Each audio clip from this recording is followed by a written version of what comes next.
tem assuntos acumulados, mas nós temos alguns temas interessantíssimos. E um deles foi alvo de um tweet meu, eu queria começar com isso, queria pedir pro Rizzo poder levantar também esses dados, porque tá rodando já no Twitter, aquele bom perfil no Twitter, o Republic, ou República, não sei.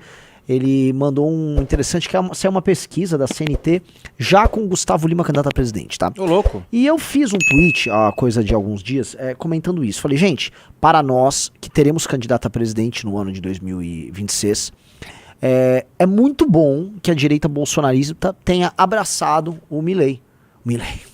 O Gustavo Lima. É muito bom, não é pouco bom, é muito bom. E assim... Não entrem com diversionismo.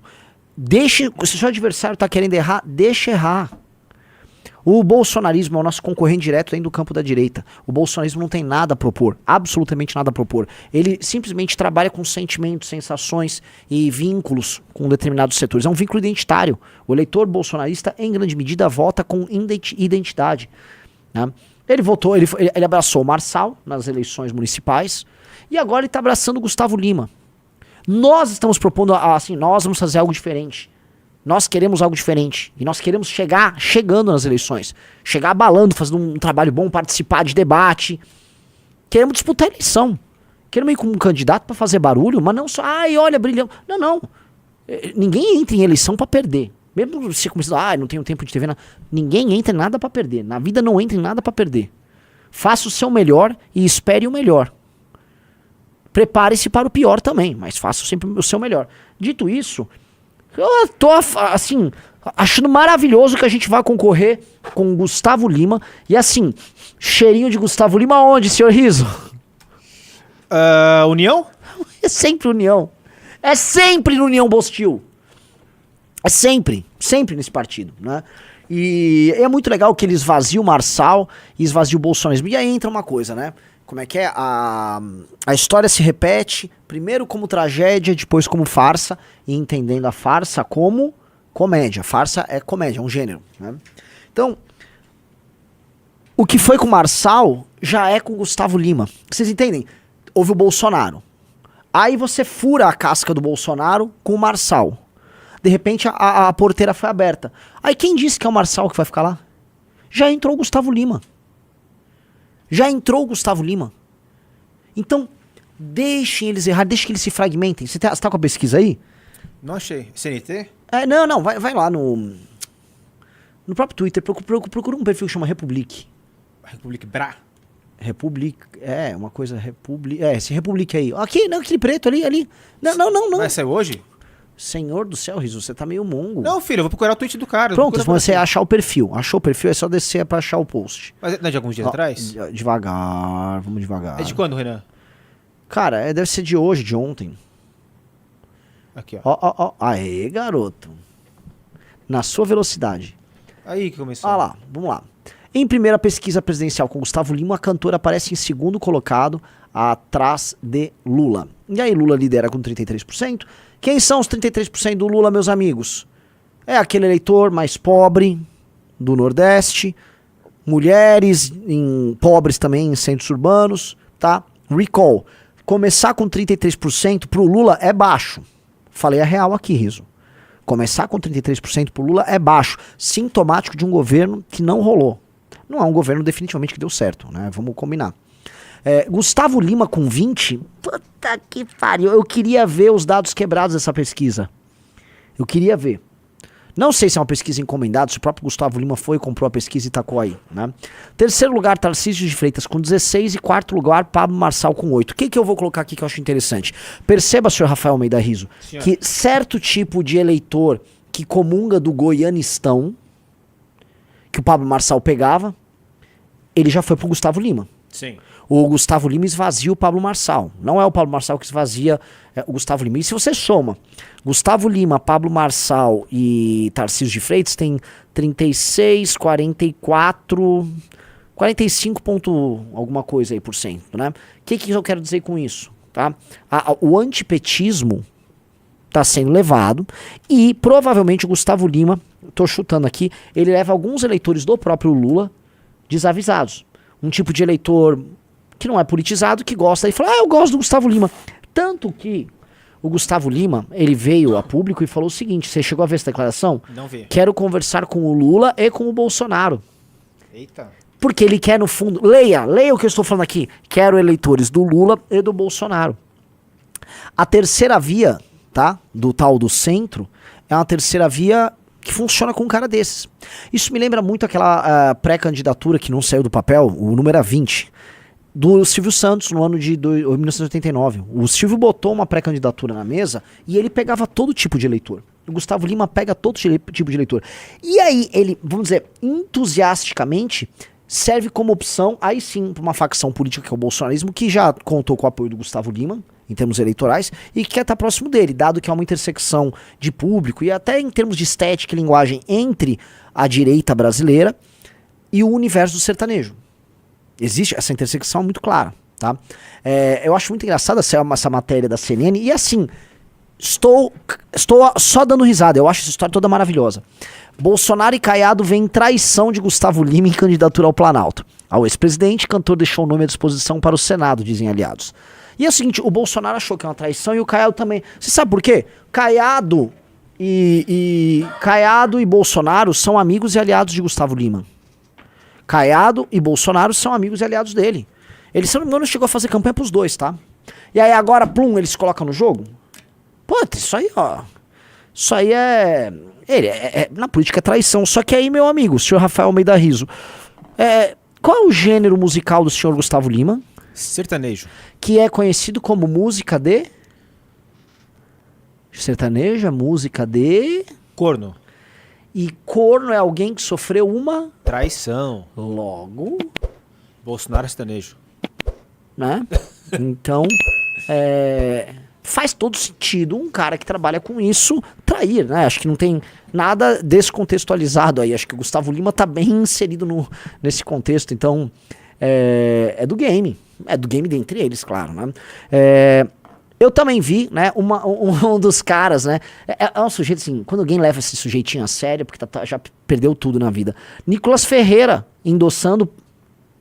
Vamos colocar aqui, ele que já endossou Marçal, agora endossa Gustavo Lima, né? O Nicolas fez o vídeo, olha só, tem o Gustavo, já fica com o papo, tipo, se eles foram cristão, sabe, joga um cristão no meio, sempre joga assim, tá com um cristão aí que tá valendo, tá cristão, né, o cristão, e joga um cristão e aí vai que vai, tá? Mas é mais um elemento daquilo que a gente chama do Brasil greco-goiano, né, o greco-goianismo. A gente tá criando assim, o nosso... Tem o Grão Pará, é o Grão Goiás que nós estamos vivendo. Então, assim, faz muito sentido nesse grande Goiás brasileiro o Gustavo Lima ter essa pretensão. Acho que ele será candidato a presidente? No fundo, eu não acho. Mas o teste que ele coloca na mesa é um teste de, vamos dizer, quebra de barreiras. Ou seja, a gente está percebendo que aquela polarização que a gente viu de forma muito clara em 2022, em 2018, e se a gente faz uma timeline até as eleições de 89, você percebe aí, né, uma polarização entre PT e adversários, ela começa a apresentar alguns furos no casco. Novamente, eu não tenho os dados da pesquisa, então eu não posso cravar nada para vocês, eu tenho que ser humilde aqui, porque já eu falo um negócio, abre os dados da pesquisa, eu tô falando besteira. Então, não vou. O que meu feeling me diz? Ora, a próxima eleição, se ele participar, será a última eleição do Lula. Ou seja, o Lula tá chegando ao fim. E tá chegando ao fim com um governo ruim. O Bolsonaro, além de estar inelegível, ele não fez um bom governo e tá todo encalacrado com medo de ser preso. Então, há uma espécie de reconfiguração. Quando a gente analisou muito o caso do Marçal, a gente falou, olha, é um caso de uma formação de uma identidade, de um determinado Brasil que é diferente do Brasil que nos comanda enquanto elite. Vocês sabem o Brasil da Fernanda Torres? Tá toda essa briga na internet. Eu tenho que apoiar, eu não tenho que apoiar, eu comemoro ou não comemoro a vitória da Fernanda Torres. Eu não comemoro porque eu não comemoro nada que eu não tenho identificação. Eu não me identifico com ela. Mas é uma atriz brasileira. Dane-se. Oruan é um músico brasileiro. Mas ela é boa, Oruan não. Concordo com você, mas comemorar, eu não vou comemorar. A Fernanda Torres faz parte de um Brasil que não tem nada a ver. Mas assim, o Brasil dela não deu certo. E há, porém, um Brasil dando certo e pedindo passagem. A questão é, esse Brasil que tá dando certo e pedindo passagem, você, que é um cara urbano, eventualmente tá nos assistindo, você que é mulher, você talvez não goste muito dessa cara desse Brasil. É a cara do Pablo Marçal. É a cara de um Brasil meio simples, mas que assim, sobreviveu a todas as cagadas que a nossa elite política, jurídica, cultural tocou ao longo das últimas décadas. Esse Brasil que vem do interior para a metrópole. É o Brasil que sai do interior e ocupa a metrópole. É o Brasil que sai do interior e ocupa o litoral. Cultural, economicamente e politicamente. Porque tudo que é forte cultural e economicamente vai ser forte politicamente. Né? Tanto que houve muita brincadeira sobre isso, mas é o seguinte, tá? A música Nós Vai Descer Pra BC, por mais que eu tava brincando, o DJ Ari SL, ele... Inclusive viralizou, né, Riso? Viralizou pra caramba, a gente achando que aquela participação dele aqui na live, ele tava zoando. Assim como eu também tava zoando, a gente tava brincando, tá? Só pra ficar claro. Mas a música, por mais que ele esteja brincando, a música representa de fato, né, um homem com força e pujança econômica, indo se divertir no litoral, numa posição hipersuficiente. Isso é um fato. A música é sobre isso. E a música, isso tá natural. O homem, né, ele gasta, ele vai, os bombonzinhos tá guardando ele e tal, ele vai morder o bombonzinho, né? E por quê? É ele que tá conquistando, não é? É diferente daquela história, sabe? A conquista do Oeste que teve nos Estados Unidos, né? Em que as pessoas do Leste, imigrantes que vieram da Europa, eles tomaram o Oeste, o Wild West, né? Aqui, agora é o Oeste que retoma a metrópole. É o interior que retoma. E esse interior tem caras. Aquela cara morena do Pablo Marçal, aquela cara morena do Gustavo Lima, tá? Vocês sabem, aquela cara... a linguagem, as coisas que eles gostam... Pô, a gente fala de greco-goiano, bota aí, Casa Gustavo Lima. Tem coisa mais óbvia, ele é o greco-goiano. Aqui, ó. Isso aí. Ele é a materialização do homem greco-goiano. Isto é o greco-goiano. Literalmente, o Gustavo Lima, ele é uma versão melhorada do Marçal. Porque ele é muito mais greco-goiano do que o Marçal. Ele é muito mais rico do que o Marçal. Ele ostenta mais, ele é muito mais direto ao ponto que o Marçal. E eu vou falar, ele nem precisa fazer as picaretagens que o Marçal faz. Né? Os caras falando que ele mora numa loja da Van. Ele mora, na verdade, numa casa... Se não me engano, ele mora na casa de... Na casa de Libra, no Cavaleiro do Zodíaco, é isso? Pode botar lá, Casa de Libra, Cavaleiros do Zodíaco. Casa de Libra, CBDZ. Não é de Libra não, pode botar aí, Casa de Capricórnio.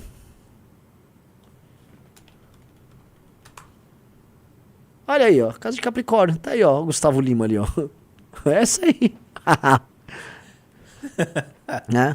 Ele mora ali. Né? Pessoal, like na live. Primeira livezona do ano, like na live. Uhum. Então, assim, o Gustavo Lima, assim como o Marçal, assim como todas essas figuras, ele tem que ser entendido dentro desse contexto, tá? Que é o contexto seguinte. Quem é o setor econômico mais pujante do Brasil? Qual é, senhor Rafael Rizzo? Agro. Qual é o tipo de música que mais toca nas rádios do Brasil e que mais enche festas no Brasil? Sertanejo. De onde a economia emana? Onde está a pujança? Para onde está a migração? Centro-Oeste? Logo, poder econômico, poder cultural, isso vai virar poder político de alguma maneira. De alguma maneira. O que você tem que é muito interessante também? Os partidos do Centrão, essa aqui é uma live boa pra gente ajustar a cabeça. Os partidos do Centrão estão ajustando suas expectativas e suas ambições. Eles estão ajustando as suas ambições e expectativas da seguinte maneira. Eles não querem só controlar o orçamento através do orçamento secreto, como o Lira faz. Eles querem assumir o poder executivo. Eles já praticamente têm o poder executivo. Eles podem assumir. O PT está em decadência. O bolsonarismo está preso. O eleitor antipetista, o eleitor antipetista, eles já perceberam que é tolo. E eu sou um eleitor antipetista. Mas o eleitor antipetista tá abraçando qualquer coisa. Ele não tem...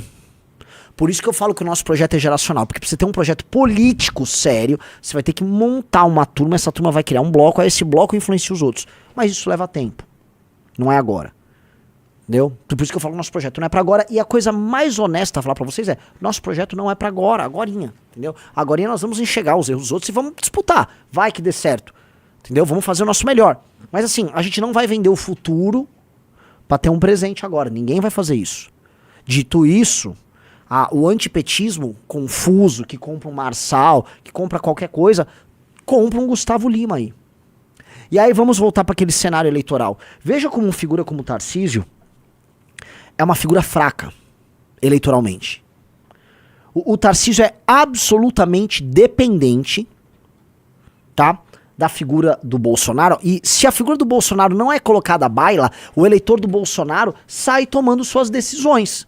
Veja, desse eleitor que provavelmente votou no Bolsonaro, não consigo cravar que todo mundo ali votou no Bolsonaro, porque eu mesmo falei aí, tem eleitor do Gustavo Lima com certeza que votou no Lula, tá? Mas vamos falar que uma parte muito importante, a parte majoritária, com toda tranquilidade, ela topa comprar Gustavo Lima e Marçal, e se eu somar os dois aí dá 28%, tá? Com uma intensidade maior do que compram o Tarcísio. Ou seja, é um eleitor que sai tomando suas decisões e não são decisões muito racionais. Neste ponto aí eu coloco aí, lembra que eu falava, olha, o Tarcísio Gomes de Freitas é uma candidatura, ele representa em si uma candidatura que poderia ser sólida para uma vitória em 2026, senhor Rafael Almeida? Sim. Eu não cravo mais. Não sei se você concorda. A conjuntura que o Tarcísio depende para ser um candidato a presidente é uma conjuntura que talvez ele não tenha meios de controlar. Dado que o Centrão já percebeu que se ele põe à mesa opções, como por exemplo um Gustavo Lima ou um Pablo Marçal, o eleitor toma a escolha, entendeu? Isso aconteceu em São Paulo. Vamos ser honestos, o Pablo Marçal iria para o segundo turno não fosse aquele documento fraudado que ele forjou contra o Boulos. Não fosse aquele documento, ele teria ido para o segundo turno, galera. O destino das eleições seriam outros. Provavelmente o Marçal iria para o segundo turno e ele ia perder. O Boulos seria prefeito de São Paulo. Ele teria tomado posse agora, há 3 dias atrás. Só pra gente se ligar, tá? Então,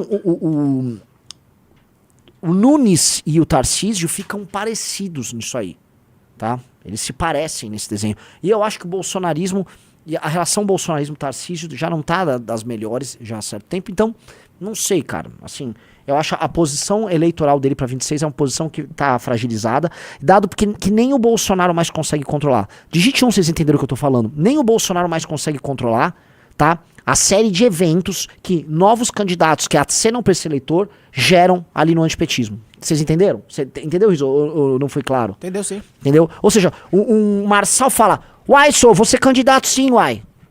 Não, eu vou, Bolsonaro, admiro você, mas seu tempo passou, conto com o seu apoio, que o senhor me inspira. Mesma coisa um Gustavo Lima. Quebrou, o buraco tá aberto lá, plum, tá rachado. E para nós, isto é maravilhoso. Porque a gente vai poder mostrar, estávamos contra o Bolsonaro, sempre estivemos. E 2, nós temos plano pro Brasil. E me desculpe, ô Gustavo Lima, envolvido com um rolê de bet. Me desculpe, ô Pablo Marçal. Não preciso ficar, não aguento, não quero falar mais Pablo Marçal, né? Nosso rolê é outro, nosso projeto é outro. E nós vamos falar com pessoas melhores e pessoas mais jovens, os millennials e o Z. Uma galera que vai falar, é cringe votar nesses caras. E nós vamos ocupar uma parte importante do eleitorado, o melhor eleitorado vai ser buscado por nós. Vamos fazer nossos deputados e podemos surpreender nas eleições. Aí, cara, é o jogo. E assim, temos que mirar alto. Ora, temos que ter poucas ambições no cenário que nós vamos ter um candidato a presidente? Não tem que ter medo, não. Temos que trabalhar. E esse é um ponto que eu acho que o MBL, a missão e vocês que nos apoiam tem que ter na cabeça. Nós temos que ir pra 26 sem vender a mãe uma vírgula. Que é aí que eu quero falar. Nós não vamos, na missão, eu tô falando publicamente aqui, tá? Sair, pintou um deputado, ele pediu o diretório da missão no estado aqui, que ele gosta, vamos por aí, em Mato Grosso, um deputado falou que ele quer montar. Não vai rolar. Ninguém aqui ficou coletando, se matando, sendo xingado aí, pra vir um bonitão e assumir um diretório. Isso não vai acontecer. Não vai acontecer. Dado que nós não vamos vender a mãe, vamos fazer o melhor trabalho dentro daquilo que a gente acredita. E vamos melhorar o que nós acreditamos. Tornar competitivo o que nós acreditamos. Não vamos deixar o que nós somos em nome da eleição. Nós vamos melhorar o que nós somos e tornar nosso projeto viável. Senão nós não acreditamos no nosso projeto. E se nós não acreditamos no nosso projeto, por que a gente está fazendo isso? Né? É meio óbvio, mas tô falando isso que é pra muita energia, muita força. Entendeu? Esse é o nosso objetivo. E esse é o que nós precisamos fazer.